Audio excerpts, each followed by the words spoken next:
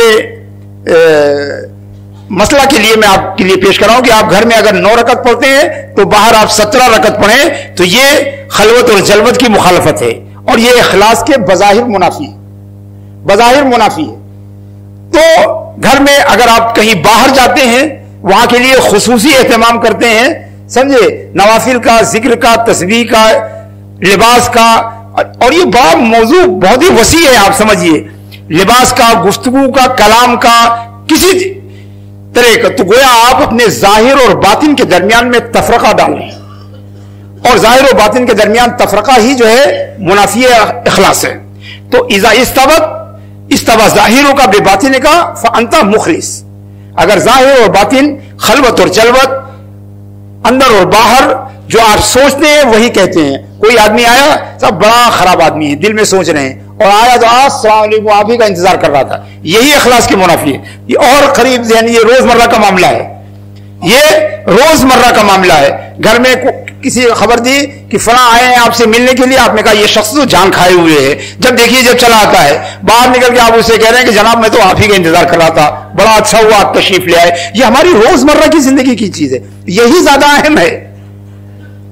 یہی زیادہ صدرہ میں جو جز العزیز کے ابطال کے لیے جو 100 ریاضاتی دلیل دی گئی اس کی کوئی اہمیت نہیں ہے عملی طور پر. یہ چیز ہے، یہ عملی ہے، یہی اخلاص کے منافی ہے. اگر آپ دیکھیں تو ہمارے اندر جو ہے یہ کہ اخلاص کی کس قدر مخالفت ہوتی ہے، نشست برخاست میں، چلنے پھرنے میں، اٹھنے بیٹھنے میں، سونے جاگنے میں، ملنے جھلنے میں، بات اور گفتگو کرنے میں کس قدر جو ہے منافقت ہے، کس قدر ریاکاری ہمارے اندر ہے. یہ سب اخلاص کے خلاف.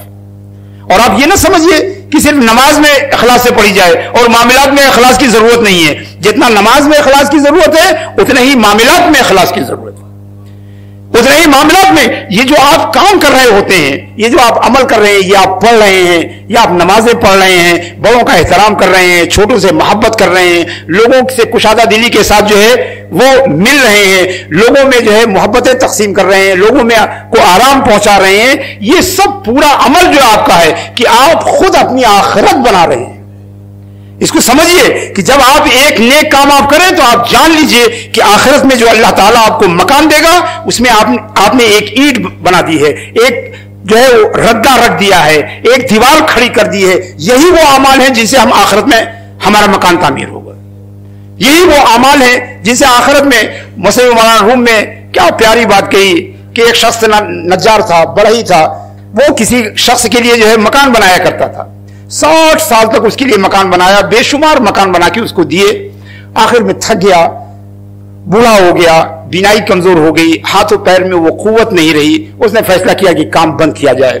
مالک کے پاس پہنچا اور اس نے کہا کہ جناب میں نے 40 سال آپ کی خدمت کی، آپ کے لیے سینکڑوں ہزاروں مکان بنائے، اب میں ریٹائرمنٹ چاہتا ہوں، اب میں تقاعد چاہتا ہوں، اب میں گھر جانا چاہتا ہوں. میرے پاس ہمت بھی نہیں رہی، طاقت بھی نہیں رہی، بینائی بھی نہیں رہی، اب مجھ سے یہ کام نہیں ہو رہا ہے، اب مجھے آپ اجازت دے دیجئے کہ میں اپنے گھر واپس جاؤں. مالک نے کہا آپ بالکل گھر جائیے، مگر ایک آخری مکان اور بنا دیجئے، ایک آخری مکان بنا دیجئے، اس کے بعد آپ گھر جائیے. اس کو بڑا غصہ آیا کہ 40 سال کام کر چکا ہوں مگر ابھی بھی یہ مجھے گھر نہیں جانے دیتا ہے، اور ایک اور مکان جاتے جاتے ایک اور مکان بنوانے کی کوشش کر رہا ہے. چنانچہ بڑی بے دلی کے ساتھ، بغیر کسی اچھی مرضی کے، بغیر اچھے ارادے کے، بغیر اخلاص کے، بغیر اپنی فنکاری کو آزمائے ہوئے، بغیر اپنے تجربات کو استعمال کیے ہوئے، اس نے جیسے تیسے لشٹم پشٹم ایک گھر تعمیر کر دیا. اور گھر تعمیر کرنے کے بعد چابی لے کے گھر کے اپنے مالک کے پاس گیا کہ جناب آپ کا وہ آخری کام بھی میں نے کر دیا، اب تو مجھے اجازت دیجیے گھر جانے کی. تو مالک نے پوچھا چابی کہاں ہے؟ تو انہوں نے چابی بڑھائی کہ صاحب یہ چابی ہے. مالک نے وہ چابی لے کر جو ہے اس کے جیب میں رکھ دی، کہا یہ تمہارا اپنا مکان ہے. اب جب یہ سنا تو اس کے پیر جو ہے اس میں طاقت ختم ہو گئی، وہ زمین پر بیٹھ گیا، سوچنے لگا اے خدا ہم نے یہ کیا کر دیا، جس مکان کو ہم نے بے دلی سے بنایا، جس مکان کو بغیر مرضی کے بنایا، جس مکان کو بغیر اخلاص کے بنایا، جس مکان کو بغیر اپنے ہنر کو آزمائے بنایا، اسی مکان میں مجھے رہنا پڑا۔ اگر میں جانتا ہوتا تو پوری طاقت لگا دیتا اس مکان کو بنانے میں، اگر میں جانتا ہوتا کہ مجھے اسی میں رہنا ہے تو اپنے پورے تجربے اس میں سمو دیتا، اگر میں جانتا کہ مجھے اسی میں رہنا ہے تو میں اپنا سارا ہنر آزما دیتا۔ بچوں جو ہم مکان بنا رہے ہیں اسی میں رہنا ہے، اچھا بنائیں گے تو اچھا مکان ملے گا، برا بنائیں گے تو برا مکان ملے گا۔ حضرت علی نے فرمایا کہ وہ مکانہ بیت الا الذی کان قبل الموت یبنیھا ما کان للمرء بعد الموت یسکنھا لحظ جیدا الا الذی کان قبل الموت یبنیھا، کہ موت سے پہلے جو مکان بنایا ہے اسی میں رہنا پڑے گا۔ تو اگر آپ یہ سمجھیے کہ آپ پڑھ رہے ہیں صرف کمانے کے لیے نہیں بلکہ آپ اپنا جنت میں گھر بنا رہے ہیں، یہ آپ خوش خلقی کا جو مظاہرہ کر رہے ہیں یہ صرف دنیا میں اچھے کہلائے جانے کے لیے نہیں بلکہ جنت میں آپ اپنا گھر بنا رہے ہیں، یہ دوسروں کی جو مدد کر رہے ہیں، دوسروں کی خدمت کر رہے ہیں، دوسروں سے اخلاق کے ساتھ پیش آ رہے ہیں، دوسروں سے خندہ پیشانی کے ساتھ مل رہے ہیں، تو یہ سب آخرت میں آپ اپنا گھر بنا رہے ہیں۔ تو سمجھیے کہ اگر ظاہر اور باطن اگر برابر ہو جائے تو یہ اخلاص ہے، اور اگر ظاہر، غور سے سنیے گا بچوں، اگر ظاہر باطن سے اچھا ہو جائے تو اسی کو ریا کہتے ہیں۔ بہت آسان چیز ہے، ہر آدمی اپنے ہر عمل کو چیک کر سکتا ہے کہ وہ جو سوچ رہا ہے اسی کا اظہار کر رہا ہے، جو دل میں ہے وہی بیان کر رہا ہے، جو دل میں ہے وہی کر رہا ہے، جو دل میں ہے وہی ہے، چاہے وہ مادہ ہو چاہے وہ پیشکش ہو، آپ چیک کر سکتے ہیں کہ جو دل میں ہے وہی باہر ہے یا الگ ہے۔ اور آپ بتائیں، ہم دنیا سے جھوٹ بول سکتے ہیں مگر اپنے آپ سے نہیں جھوٹ بول سکتے، یہ جانتے ہیں آپ؟ کوئی آدمی اپنے آپ سے جھوٹ نہیں بول سکتا، لہذا ہم جانتے ہیں کہ کون سا کام ہم کس نیت، کس ارادے اور کس طرح اخلاص کے ساتھ کر رہے ہیں یا نہیں کر رہے ہیں۔ تو اگر ظاہر اور باطن برابر ہے تو یہ اخلاص ہے، اور اگر ظاہر جو ہے باطن سے اچھا ہے تو یہ ریا ہے۔ اور ایک تیسری چیز ہے جو بہت نادر ہوتی ہے مگر ہوتی ہے اسی زمین پر، کہ باطن ظاہر سے اچھا ہو جائے، باطن ظاہر سے بھی ہو جائے، یہ صدق فی الاخلاص کہلاتا ہے، جو اولیاء اللہ کا مرتبہ ہے، جو اولیاء اللہ کا درجہ ہے، اولیاء اللہ کا مرتبہ ہے۔ ہم مخلص ہوتے ہیں اور وہ صادق فی الاخلاص ہوتے ہیں، ساتھ یعنی ان کا اندر ان کے باہر سے جو ہے وہ بہتر ہوتا ہے، ان کا اندر ان کے باہر سے جو ہے وہ بہتر ہوتا ہے۔ وہ باہر اگر 9 رکعت نماز پڑھتے ہیں عشاء کی تو گھر کے اندر 17 رکعت پڑھتے ہیں۔ تو حضرات گرامی عزیز بچوں، اس کو سمجھیے کہ یہ بے حد امپورٹنٹ ہے۔ آج اساتذہ آپ سے کہتے ہیں کہ پڑھو، آپ بے دلی سے سبق کو دہراتے ہیں، آپ بے دلی سے جو ہے اپنے اسباق پڑھتے ہیں، آپ بے دلی سے جو ہے وہ تکرار کرتے ہیں، بے دلی سے آپ مطالعہ کرتے ہیں، مگر کل سب سے زیادہ اس پر جو افسوس کرے گا وہ آپ ہی ہوں گے۔ یہ وقت گزر جانے کے بعد، یہ موقع نکل جانے کے بعد آپ ہی کو اس پر افسوس کرنا پڑے گا کہ میں نے کیسا قیمتی وقت ضائع کر دیا، میں نے کتنا عمدہ وقت جو ہے ضائع کر دیا۔ یہ وقت اگر آپ پڑھ کے گزاریں گے تو بھی گزر جائے گا، بغیر پڑھے گزاریں گے تو بھی گزر جائے گا۔ وقت آپ کے لیے رکنے والا نہیں ہے۔ وقت کے بارے میں کہا گیا ان لم تقطعوا یقطعک، یا تو وقت آپ کاٹتے ہیں یا وقت آپ کو کاٹتا ہے۔ یہ کٹائی کا کام جو ہے چلتا ہی رہتا ہے، دونوں میں سے ایک کو کٹنا ہی کٹنا ہے۔